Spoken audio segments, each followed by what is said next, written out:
سورۃ الاحزاب کی آیت نمبر 9 ہے۔ الحمدللہ وکفی سلام علی عبادہ الذین اصطفی خصوصا علی سید الرسل وخاتم الانبیاء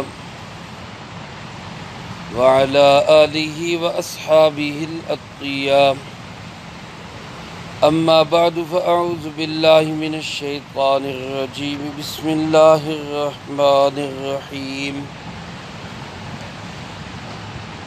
یا ایہا الذین آمنوا اذکروا نعمت اللہ علیکم اذ جاءتکم جنود فارسلنا علیہم ریحا وجنودا لم تروها وکان اللہ بما تعملون بصیرا اذ جاءوکم من فوقکم ومن اسفل منکم واذ زاغت الابصار وبلغت القلوب الحناجر وتظنون باللہ الظنونا هنالک ابتلی المؤمنون وزلزلوا زلزالا شدیدا یا ایہا الذین آمنوا اذکروا نعمت اللہ علیکم، اے ایمان والو یاد رکھو اللہ کے اس احسان کو جو اس نے تم پر کیا۔ اذ جاءتکم جنود، جب چڑھ آئے تم پر لشکر، فارسلنا علیہم ریحا، سو ہم نے چھوڑ دی ان پر ہوا، وجنوداً، اور ایسے لشکر، لم تروها، جن کو تم دیکھ نہیں سکتے، وکان اللہ بما تعملون بصیرا، اور اللہ پاک تمہارے ہر عمل کو دیکھنے والے ہیں۔ اذ جاءوکم من فوقکم ومن اسفل منکم، جب وہ لشکر چڑھ آئے تم پر تمہارے اوپر سے اور تمہارے نیچے سے، وَإِذْ زَاغَتِ الْأَبْصَارُ، اور جب آنکھیں چڑھ گئیں، وَبَلَغَتِ الْقُلُوبُ الْحَنَاجِرَ، اور کلیجے منہ کو آنے لگے، وَتَظُنُّونَ بِاللَّهِ الظُّنُونَ، اور تم اللہ کے بارے میں مختلف خیالات کرنے لگے۔ هُنَالِكَ ابْتُلِيَ الْمُؤْمِنُونَ، اس موقع پر ایمان والوں کو آزمایا گیا، وَزُلْزِلُوا زِلْزَالًا شَدِيدًا، اور ان کو سخت ہلا دیا گیا۔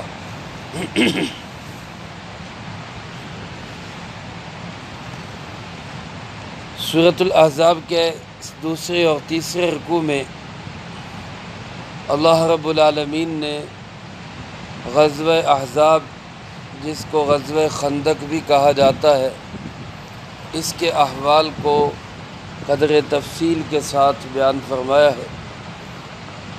گزشتہ نشست میں یہ عرض کر چکا ہوں کہ سن 4 یا 5 ہجری میں مدینہ منورہ کے یہودیوں کی سازش پہ پورے عرب کے تمام اقوام متحدہ بن کر پیارے آقا جناب محمد کریم صلی اللہ علیہ وسلم پہ، مسلمانوں پہ، مدینہ منورہ کی اس نوخیز ریاست پہ، جو ابھی گویا کہ اس کو کھلے ہوئے 4-5 سال ہی ہوئے، اس پہ حملہ آور ہوئے۔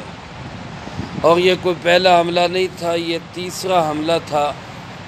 اس سے پہلے 2 حملوں میں، بدر میں، احد میں، مشرکین عرب کو شکست فاش ہو چکی تھی، وہ مسلمانوں کو مغلوب کرنے میں ناکام ہو چکے تھے۔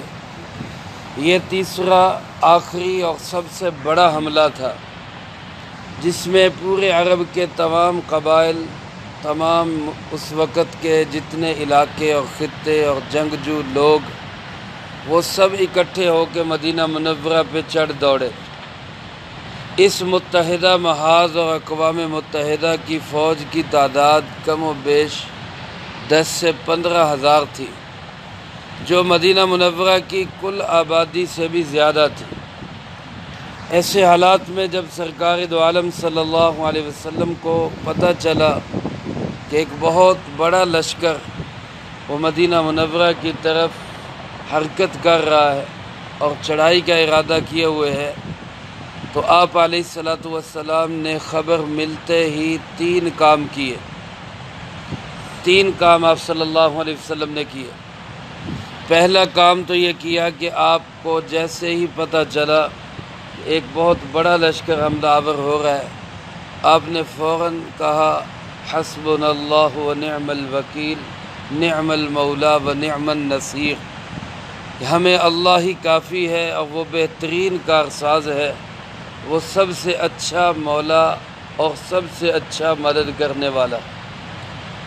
گویا اس بات کی طرف اشارہ کیا اور یہ تعلیم دی مجھے اور آپ کو کہ ایک مسلمان کا تمام تر حالات میں بھروسہ کس پہ ہونا چاہیے؟ اللہ کی ذات پہ ہونا چاہیے۔ مشکل سے مشکل حالات میں بھی اگر انسان اس دعا کو اس کے مفہوم کے ساتھ پڑھے تو اس کے دل کو بڑی ہی تسلی ہو جاتی، مجھے اللہ ہی کافی ہے۔ انتہائی پریشانی کے حالات میں جب کسی انسان کے دل دماغ میں یہ بات آئے کہ گھبرانے کی کیا بات ہے، علاقے کا MNA تیرے ساتھ ہے، تو کیا خیال ہے، تسلی ہو جاتی یا نہیں ہو جاتی؟ اور اگر یہی بات دل دماغ میں آ جائے کہ گھبرانے کی کیا بات ہے، ساری طاقتوں سے بڑی طاقت اللہ کی طاقت میرے ساتھ ہے، تو پھر کس چیز کی پریشانی اور کس چیز کا ڈر اور خوف؟ اور پھر میرے دوستو، جب خوف نے، حالات نے شدت اختیار کی تو آپ نے ایک دعا سکھائی صحابہ اکرام رضی اللہ تعالی عنہم مجمعین کو، یوں دعا کرو اللہم استر عوراتنا وآمن روعاتنا، اے اللہ ہماری سرحدات کی حفاظت فرما اور ہمارے خوف کو امن میں تبدیل فرما۔ بلا شبہ تمام تر خوف کو ختم کر کے اس کو امن میں بدلنے والا کون ہے؟ اللہ ہی ہے۔ الذی اطعمہم من جوع وآمنہم من خوف۔ اللہ پاک نے 2 احسان سورۃ قریش میں اپنے یاد دلائے انہی قریش کے لوگوں کو کہ جو بھوک میں کھلاتا ہے، خوف میں امن دیتا ہے، وہ کون ہے؟ وہ اسی گھر کا رب، اسی گھر کا مالک، وہ رب کائنات اللہ رب العالمین۔ تو پہلا کام تو آپ نے یہ کیا کہ اللہ کی ذات پہ مکمل بھروسے اور اعتماد کا اظہار کیا اور اللہ ہی سے دعا مانگی۔ اور دوسرا کام آپ صلی اللہ علیہ وسلم نے یہ کیا کہ فوراً آپ صلی اللہ علیہ وسلم نے بڑے بڑے اور کبار صحابہ کو، یعنی اپنی مدینہ منورہ کی ریاست کی ہائی کمان شورا کو مشورے کے لیے طلب کیا۔ حالانکہ آپ صلی اللہ علیہ وسلم کو مشورے کی ضرورت نہیں ہے، آپ کی تربیت تو براہ راست اللہ پاک خود کر رہے۔ جس کو اللہ پاک خود چلا رہا ہو اس کو کسی سے مشورے کی کیا ضرورت؟ لیکن مشورہ ایک عمل ہمیں بتلایا۔ مشورہ ایک ایسی چیز ہے جس سے باہمی محبت، اخوت، ہمدردی، ایک دوسرے کی مدد و نصرت کے جذبات پیدا ہوتے ہیں۔ ہر بندہ سمجھتا ہے کہ مجھ سے مشورہ کیا ہے، لہذا میں اس کی رائے کا احترام بھی کروں، اس کو اچھی رائے بھی دوں، اور جہاں تک ہو سکے میں اس کا تعاون بھی کروں۔ تو دوسرا کام آپ صلی اللہ علیہ وسلم نے یہ کیا، فوراً صحابہ اکرام رضی اللہ تعالی مجمعین کو مشورے کے لیے بلایا کہ اب ہمیں کیا کرنا چاہیے، ان حالات میں ہمیں کیا کرنا چاہیے۔ اور تیسرا کام یہ کیا کہ اس مشورے کی روشنی میں جو ممکن حد تک اسباب و وسائل آپ کے پاس تھے، ان اسباب و وسائل کو اختیار کیا۔ یہ نہیں کہ اسباب و وسائل کو چھوڑ دیا اور صرف مسجد نبوی میں بیٹھ کے دعائیں کرنے لگ گئے کہ یا اللہ لشکروں کو دور کر دے۔ دعاؤں سے بھی کبھی کوئی مصیبت صرف دعاؤں سے ٹلی ہے، محنت کوشش کرنی پڑتی، اسباب کو جمع کرنا پڑتا ہے، اس میں کوئی شک نہیں۔ مسبب الاسباب اور فعال لما یرید، کرنے والا اور اختیارات والا صرف کون ہے؟ اللہ ہے۔ لیکن یہ دنیا دارالاسباب ہے، اس میں آپ صلی اللہ علیہ وسلم نے ہمیں یہی 3 تعلیمات دی: اللہ پہ مکمل بھروسہ، مشورہ اور اپنی ہمت کے مطابق اسباب کو جمع کرنا۔ چنانچہ جب مشورہ ہوا کہ کیا کیا جائے، اتنی بڑی تعداد میں لشکر آ رہا ہے، ہماری کل آبادی بھی اس کی تعداد سے کم ہے، اسباب و وسائل کی حالت یہ ہے کہ علماء نے لکھا ہے کہ جب آپ نے تمام تر لوگوں کو جمع کیا، مسلمانوں کو جمع کیا، تو ان کی کل تعداد 3000 تھی۔ مقابلے میں کتنے آ رہے ہیں؟ 10 سے 15,000، اور ادھر کل 3000، اور سارے مدینہ منورہ کے گھوڑے ملا کے سارے 36 گھوڑے تھے۔ اب 3000 لوگ، 36 گھوڑے، اور جنگ کرنی ہے اپنے سے 5 گنا بڑی قوت کے ساتھ، جو ہر طرح کے اسباب و وسائل سے پوری طرح لیس ہے۔ لیکن میرے محترم دوستو، ادھر ایمانی جذبہ ہے، توکل ہے، اللہ کی ذات پہ بھروسہ ہے، اور اللہ رب العالمین کے اوپر مکمل اعتماد اور اللہ سے تعلق ہے۔ مومن ہے تو بے تیغ بھی لڑتا ہے سپاہی، کافر ہے تو شمشیر پہ کرتا ہے بھروسہ۔ کافر کا بھروسہ وہ اسلحے پہ ہوتا ہے، تیر و تلوار پہ ہوتا ہے۔ آج کل کہہ لے میزائل، توپ اور ٹینک اور گولوں پہ ہوگا، مسلمان کا بھروسہ کس پہ ہوگا؟ اللہ کی ذات پہ۔ تو مشورے میں رائے آئی، اور یہ رائے کس نے دی؟ حضرت سلمان فارسی رضی اللہ تعالیٰ، جو نئے ایمان لانے والے تھے، ابھی ان کا ایمان لائے ہوئے ان کو 2 سال ہوئے، اور وہ یہاں کے رہنے والے بھی نہیں، فارس کے رہنے والے۔ حضرت سلمان فارسی رضی اللہ تعالیٰ نے یہ رائے دی کہ ہمارے علاقوں کے اندر جب ایسے حالات پیش آتے ہیں تو شہر کی حفاظت کے لیے خندق کھودی جاتی، خندقیں کھود دیتے ہیں شہر گرد گرد، تاکہ دشمن یہاں سے آگے پھلانگ ہی نہ سکے۔ چنانچہ آپ صلی اللہ علیہ وسلم نے ان کی رائے کو پسند کیا۔ اندازہ کریں کہ یہ اسلام کا معیار ہے، اور یہ اسلام مسلمانوں کا، آپ صلی اللہ علیہ وسلم کی ایک گویا کہ مشورے کی ایک اچھی بات ہے کہ یہ نہیں دیکھا کہ رائے دینے والا کون ہے، مہاجر ہے، انصاری ہے، یہ رائے دینے والا عرب کا ہے، عجم کا ہے، یہ رائے دینے والا پرانا مسلمان ہے، نیا مسلمان ہے، اس کی حیثیت کیا ہے، اس چیز کو نہیں دیکھا۔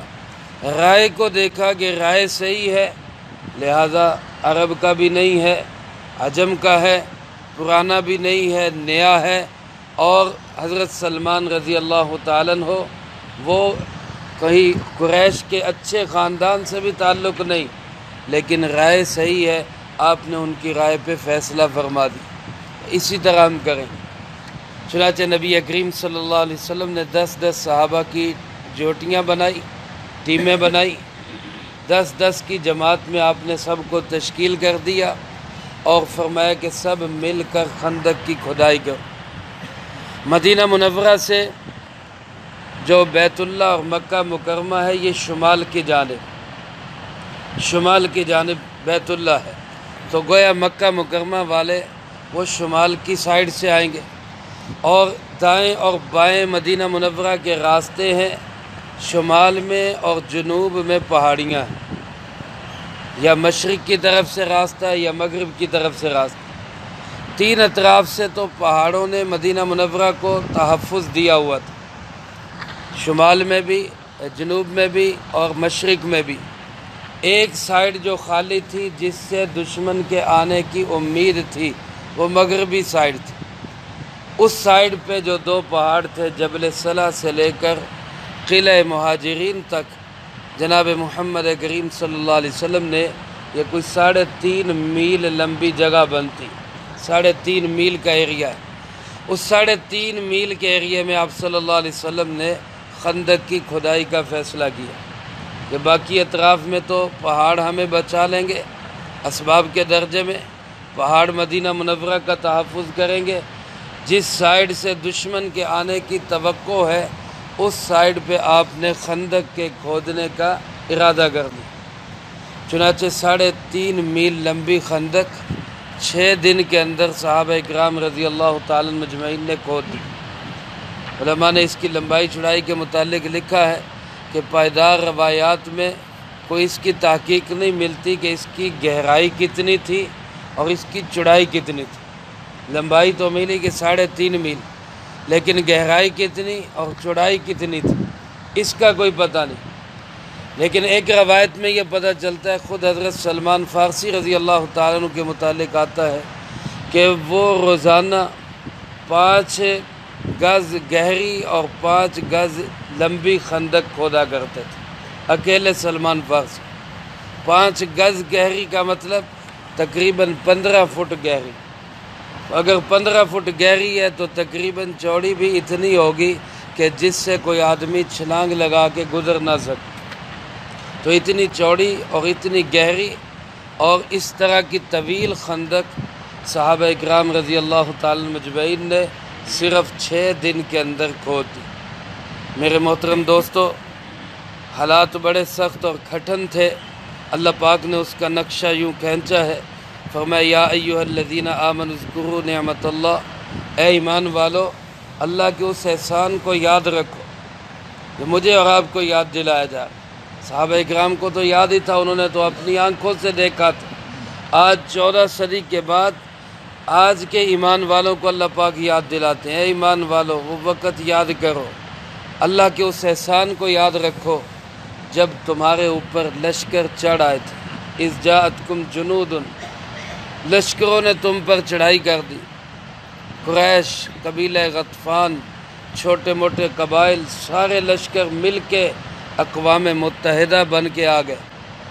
فارسلنا علیہم ریحا، اللہ پاک فرماتے ہیں ہم نے تمہاری مدد کی 2 طرح سے۔ ایک تو ہوا چلائی، اور علماء نے لکھا ہے تقریباً 1 مہینے تک لشکر کفار یہاں پہ ٹھہرا رہا، اور مسلمانوں پہ یہ خوف اور پریشانی کے حالات رہے۔ پھر اللہ پاک نے ایک ہوا چلائی جو بڑی تند اور تیز ہوا تھی۔ آپ صلی اللہ علیہ وسلم نے فرمایا قوم عاد یہ مغرب کی طرف سے چلنے والی سخت ہوا سے تباہ کیے گئے، اور میری مدد اللہ پاک نے فرمائی مشرق کی طرف سے چلنے والی ہوا سے، جو ٹھنڈی ٹھنڈی اور میٹھی میٹھی ہوا، اس ہوا سے اللہ نے میری مدد فرمائی۔ تو یہ ہوا اتنی تیز چلی کہ ان کے خیمے اکھڑنے لگے، ان کے جانور بدکنے لگے، ان کا ساز و سامان سب الٹنے پلٹنے لگا۔ ایک طرف تو اللہ رب العالمین نے ان کے اوپر یہ عذاب بھیجا، اور دوسری طرف اللہ فرماتے وجنوداً، ہم نے ایسے لشکر بھیجے جن کو تم دیکھ نہیں رہے تھے۔ یہ فرشتے تھے جو بدر کے میدان میں بھی آئے۔ اور یاد رکھیں میرے دوستو، فرشتے لڑتے نہیں ہیں، فرشتے لڑائی نہیں کرتے، کیونکہ فرشتے لڑائی کریں تو ایک ہی فرشتہ سارے انسانوں کے لیے کافی ہے۔ اللہ پاک نے ان کو اتنی قوت و طاقت دی ہے، لیکن فرشتوں کو بھیجا جاتا ہے کافروں کے دلوں میں رعب ڈالنے کے لیے اور ایمان والوں کے دلوں میں تسلی اور حوصلہ ڈالنے کے لیے۔ چنانچہ اس موقع پہ بھی یہ ہوا، کافروں کے جی اکھڑ گئے اور ان کے دلوں میں رعب پڑ گیا، اور وہ سب طرف سے کہنے لگے بھی واپس چلو، حالات ہمارے حق میں نہیں۔ اللہ پاک فرماتے یہ سب کچھ کس کی نگرانی میں ہو رہا تھا؟ وَكَانَ اللَّهُ بِمَا تَعْمَلُونَ بَصِيرًا، سب کچھ دیکھنے والا کون ہے؟ اللہ رب العالمین۔ تمہارے ہر عمل پہ اللہ کی نظر، کیا کرتے ہو ان حالات کے اندر؟ اللہ پہ بھروسہ، اسباب و وسائل کو دیکھ کے مایوس ہو جاتے ہو، یا رحمت خداوندی کے بھروسے پر جان قربان کرنے کے لیے تیار ہو جاتے ہو؟ حالات کا کچھ نقشہ اللہ پاک نے یوں کھینچا، فرمایا اذ جاؤکم من فوقکم ومن اسفل منکم، جب وہ تمہارے اوپر سے بھی چڑھ آئے تمہارے نیچے سے بھی آ گئے۔ علماء نے لکھا ہے کہ مدینہ منورہ کی ایک سائڈ جس کو عوالی مدینہ کہا جاتا ہے، یعنی اس طرف پہاڑ ہے اور بلندی کی جگہ ہے، اور دوسری سائڈ وہ پست زمینیں ہیں، میدان ہے، جس کو اسفل مدینہ کہا جاتا ہے۔ تو لشکر کفار دونوں جانب سے آ رہا تھا، اور بعض علماء نے فرمایا کہ اوپر کا مطلب یہ ہے کہ باہر کا دشمن، اور نیچے کا مطلب یہ کہ اندر سے خود مدینہ منورہ کے یہودی اور منافق جو اندر سے نبی کریم صلی اللہ علیہ وسلم اور اسلام کے دشمن تھے، یہ دونوں سائیڈوں سے تم پر لوگ حملہ آور تھے۔ اور ان حالات میں خوف کے حالات کا عالم یہ تھا کہ اذ زاغت الابصار، آنکھیں پتھرا گئی۔ جب انسان پہ خوف کا عالم ہوتا ہے تو آنکھیں اوپر کی اوپر رہ جاتی ہیں، منہ کھلے کا کھلا رہ جاتا ہے۔ وَبَلَغَتِ الْقُلُوبُ الْحَنَاجِرَ، اور اللہ فرماتے ہیں خوف کے مارے کلیجے منہ کو آ رہے تھے۔ سخت خوف میں انسان کا دل تیز تیز دھڑکنے لگتا ہے، ایسے لگتا ہے جیسے دل باہر نکل آئے گا۔ یہ خوف کا عالم تھا، اور اندر کی کیفیت یہ بن رہی تھی کہ وَتَظُنُّونَ بِاللَّهِ الظُّنُونَ، تم لوگ اللہ کے بارے میں وسوسوں کا شکار ہو رہے تھے۔ پتہ نہیں اب کیا بنے گا، مدد ہوگی کہ نہیں ہوگی، مارے جائیں گے کہ جیت جائیں گے، یا کیا بنے گا۔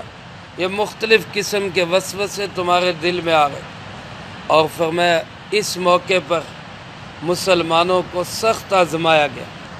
ہنالک ابتلی المؤمنون، یہ بڑا سخت ایمان والوں کا امتحان آیا۔ یاد رکھیں میرے دوستو، اللہ کی طرف سے جو امتحان آتے ہیں وہ ایمان کے بقدر آتے ہیں۔ دنیا میں بھی آپ دیکھتے ہیں قاعدہ پڑھنے والے سے کبھی کوئی بخاری شریف کا امتحان نہیں لیتا۔ ایک بچہ پہلی کلاس کا بچہ ہو تو کبھی اس سے کوئی یہ نہیں کہے گا کہ ایف اے کا سوال حل کرو، بی اے کا سوال حل کرو۔ اس کی استعداد کے مطابق امتحان لیا جاتا ہے۔ اللہ پاک بھی بندوں کا امتحان ایمانی استعداد کے مطابق لیتے ہیں۔ صحابہ کا ایمان پہاڑوں جیسا مضبوط تھا، اللہ نے ان کا امتحان بھی بڑا ہی سخت اور کٹن لیا۔ ہمارے ایمان ڈھیلے میلے پھس پھسے ایمان ہے، ہمارا امتحان بھی اسی اعتبار سے ہوگا۔ لیکن اگر ہم اس کمزور ایمان کے ساتھ بھی اپنے جذبے کا اظہار کریں گے تو اللہ کی وہی مدد و نصرت جو صحابہ کے ساتھ تھی، آج وہی مدد و نصرت ہمارے ساتھ بھی ہوگی۔ اللہ ہمیں یہ ایمانی جذبات نصیب فرمائے۔ آپ صلی اللہ علیہ وسلم اور صحابہ کرام مل کر خندق کھود رہے، خندق کی کھدائی میں خود آپ صلی اللہ علیہ وسلم بھی شریک ہے۔